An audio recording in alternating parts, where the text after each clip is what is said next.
Tadi jadi kita sudah dengar ya wanita-wanita cantik bahwa ternyata waktu kita mau going to the next level ada banyak bonus yang Tuhan siapin.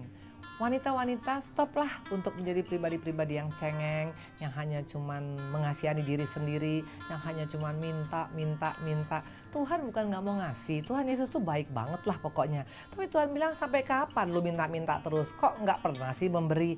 Dan memang sudah waktunya kita, apalagi kalau kita sudah ikut Tuhan bertahun-tahun, gak hanya sampai di sana. Karena Tuhan nanti gak akan cari mempelai, percayalah, mempelai yang Tuhan cari pasti mempelai yang dewasa secara rohani. Dewasa rohani bukan karena umur loh, karena banyak orang yang sudah umurnya juga sudah cukup tua, tapi ternyata kelakuan masih kayak anak kecil, masih minta cucu terus sudah nggak waktunya, udah nggak zaman ya istilahnya, betul. Nah tadi kita sudah pelajari tentang yang pertama, pelepasan atas kepemilikan. Kalau memang Tuhan suruh kita lepaskan hak kita atas kepemilikan, lepaskan, percayalah Tuhan bisa kasih lebih besar daripada yang kita pertahankan. Seringkali ini yang membuat makanya hidup kita hanya stuck seperti di sana saja, karena kita pegang erat-erat. Padahal Tuhan bilang lepaskan, tapi nggak mau Tuhan, ini gimana gua? Akibatnya kita kehilangan segala-galanya. Yang kedua tadi dikatakan adalah hak atas pengampunan. Percayalah, memang hati ini sakit, ya jelas lah. Siapa yang gak sakit kalau diselingkuhi, betul? Siapa yang gak sakit kalau dikhianati? Siapa yang gak sakit kalau ditipu? Tapi percayalah, waktu kita melepaskan pengampunan, itu bonusnya luar biasa. Saya mengalami banyak hal-hal yang tidak menyenangkan dalam hidup saya, termasuk banyak ditipu, betul? Yang nipu malahan gak mungkin orang jauh-jauh, orang yang sangat kita percaya. Tapi waktu kita lepaskan pengampunan, apa yang tidak pernah saya pikirkan, tadinya dapatnya cuma 10, itu usaha bisa dapat berkali lipat ganda. Karena waktu kita melepaskan pada pengampunan, pada orang yang menipu kita, usaha kami sering ditipu orang, tapi Tuhan bisa kembalikan lebih besar daripada yang ditipu itu. Makanya mari, sayang sekali kalau kita hanya menjadi pribadi-pribadi yang mendengar orang lain mengalami janji Tuhan banyak, sementara kita hanya menjadi pribadi-pribadi yang cengeng, yang lebay, yang hanya mengasihani diri sendiri. Yang pertama tadi kepemilikan, yang kedua tadi bicara tentang apa? Bicara tentang pengampunan. Yang ketiga yuk kita buka ya. Matius 20 ayat 25 sampai dengan 27. Tapi Yesus memanggil mereka lalu berkata, kamu tahu bahwa pemerintah bangsa-bangsa memerintah rakyat dengan tangan besi dan pembesar-pembesar menjalankan kuasa dengan keras atas mereka. Ini pola dunia. Kalau dunia itu butuh penghargaan. Betul? Dunia itu perlu dianggap penting. Buat mereka itu penghargaan itu paling penting. Dianggap eksis itu penting. Tapi kalau konsep Yesus bagaimana? Ayat 26 sampai dengan 28. Tidaklah demikian di antara kamu. Barang siapa ingin menjadi besar di antara kamu, hendaklah ia menjadi pelayanmu. Dan barang siapa ingin menjadi terkemuka di antara kamu, hendaklah ia menjadi hambamu. Sama seperti anak manusia datang bukan untuk dilayani, melainkan untuk melayani dan untuk memberikan nyawanya menjadi tebusan bagi banyak orang. Pelepasan atas hak apa? Atas butuh dihargai. Kalau kita hidup ini sedikit-sedikit, saya nggak dihargai Bu Indri. Kok kelewatan Bu Indri? Siapa saya sampai saya nggak dihargai? Mereka nggak tahu saya siapa ya. Waktu kita butuh dihargai oleh manusia, kita berarti belum siap melepaskan hak atas penghargaan. Yesus katakan anak manusia datang untuk melayani, bukan untuk dilayani. Harusnya kita malu dong ya. Tuhan aja anak Allah yang maha tinggi gak butuh tuh untuk dilayani. Tapi seringkali kita pengen seperti selebritis, seperti orang VVIP. Kalau nanti misalnya gak dilayani, gak diberikan tempat yang terbaik, tersinggung. Nggak mau lagi ke gereja sana. Kalau misalnya gak diundang dalam satu pesta pernikahan jauh sebelumnya, dianggap tidak menghargai. Intinya gue tuh butuh dihargai ya. Waktu kita hanya butuh dihargai, kita belum bisa melepaskan hak untuk tidak mendapatkan penghargaan. Memang ini hak kita, jelas dong hak kita untuk mendapatkan penghargaan. Tapi Yesus adalah contoh yang paling keren, luar biasa. Tuhan berkata bukan untuk dilayani tapi untuk melayani. Saya mau kasih kesaksian sedikit ya. Hamba Tuhan gak jadi jaminan loh, gak selalu melakukan kesalahan. Saya pernah melakukan kesalahan dan saya minta ampun sama Tuhan. Satu saat saya waktu berangkat ke pelayanan keluar dengan anak-anak saya dengan suami.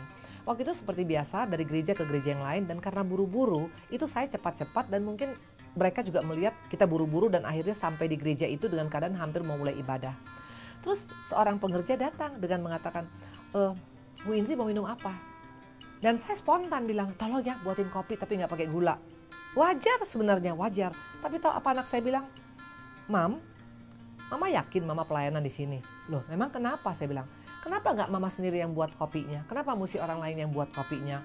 Ampun, aku di sana ketemplak abis. Seringkali tanpa sadar kita kadang-kadang merasa butuh, kita mesti dihormati, dihargai, diperhatikan lebih daripada yang lain. Waktu itu saya terus terang, saya pikir itu hal yang biasa. Pada waktu anak saya berbicara, itu saya ketemplak loh. Ternyata betul, kenapa nggak saya aja yang buat minuman sendiri? Toh juga mereka lagi sibuk.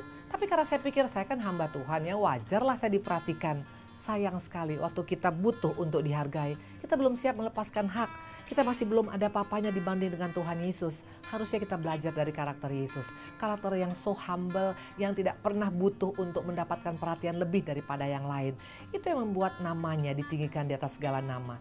Setiap lutut bertelut, ya karena apa? Karena Yesus adalah pribadi yang sangat humble. Dia datang ke dunia ini bukan untuk menjadi center point, tapi untuk melayani.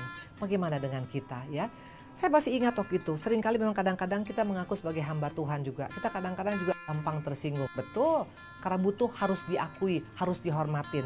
Ya, pernah sekali saya waktu pas pelayanan, ternyata rupanya orang yang menjadwal itu, rupanya dia lupa untuk mengkonfirmasi sama saya. Dan dia pindah ke tempat lain.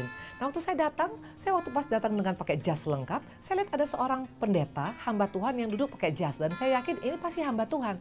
Pas saya mau masuk, itu semua pengerja dari gereja itu berkata, aduh Ibu Indri maaf, kita lupa loh. Ternyata waktu pas orang yang mengatur jadwal pindah, dia gak kasih tahu bahwa Ibu sudah dijadwal. Kita sudah undang hamba Tuhan lain Bu Indri. Saya bilang, terus gimana maksudnya? Kalau gitu gini aja Bu, supaya semuanya enak, Ibu setengah bawa firman, hamba Tuhan yang lainnya juga setengah. Saya bilang emang gado-gado dibagi-bagi dua. It's okay, enggak apa-apa. Biar hamba Tuhan yang menyampaikan, berarti aku disuruh Tuhan mendengar. Dan ternyata rupanya luar biasa. Waktu kita nggak butuh penghargaan, nggak butuh mesti dianggap spesial. Itu Tuhan suka. Hari ini mari kita koreksi. Waktu kita masih butuh untuk dilayani lebih daripada yang lain. Karena kita merasa kita somebody. Mari belajar, katakan ampuni aku Tuhan. Ternyata waktu kami mau belajar untuk melepaskan hak untuk dihargai. Itu Tuhan sangat suka. Ya, jadi itu bicara tentang pelepasan, apa tadi dikatakan pelepasan hak untuk dilayanin. Yang keempat pelepasan hak atas apa? Kita buka di sini Ester 3 ayat 1 dan 3 ya. Dikatakan surat-surat itu dikirim oleh perantaraan pesuruh-pesuruh dan cepat ke seluruh daerah kerajaan supaya dipunahkan, dibunuh dan dibinasakan semua orang Yahudi dan daripada yang muda sampai kepada yang tua. Bahkan anak-anak perempuan pada satu hari itu juga. Tanggal 13 bulan yang kedua yakni bulan Adam ya. Dikatakan di sini ayat 10 maka raja mencabut cincin meterainya dari jarinya lalu diserahkan kepada Haman bin Hadeda orang Agag seteru orang Yahudi. Ya dikatakan di sini harusnya orang Yahudi mati loh. Dan waktu itu Mordekai datang kepada Esther. Dia katakan, ayo kamu ngomong kepada raja. Esther bilang apa? Loh bagaimana saya mau ketemu dengan raja? Harusnya kalau raja mengulurkan tongkat itu baru bisa ketemu. Kalau enggak saya bisa mati. Mula-mula Esther menolak karena dia menganggap gue udah enak-enak disuruh mesti memperkorbankan nyawa. Nggak maulah Esther. Apa kata Mordekai? Jangan pikir karena engkau tidak mau makanya bangsa itu tidak diselamatkan. Kalau engkau tidak mau orang lain akan dipilih oleh Tuhan.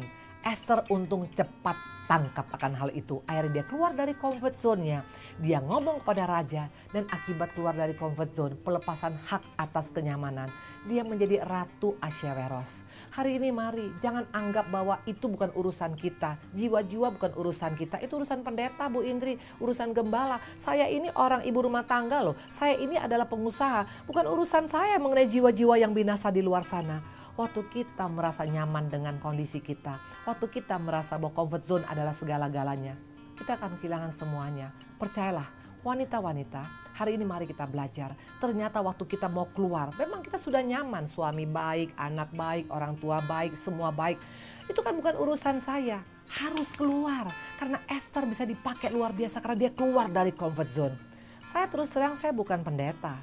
Saya jelas ibu rumah tangga dan saya jelas hanya pengusaha. Tapi waktu Tuhan ubahkan keluargaku, waktu Tuhan berikan pengampunan kepada saya bilang Tuhan apa yang bisa saya lakukan untuk menyelamatkan wanita-wanita di luar sana.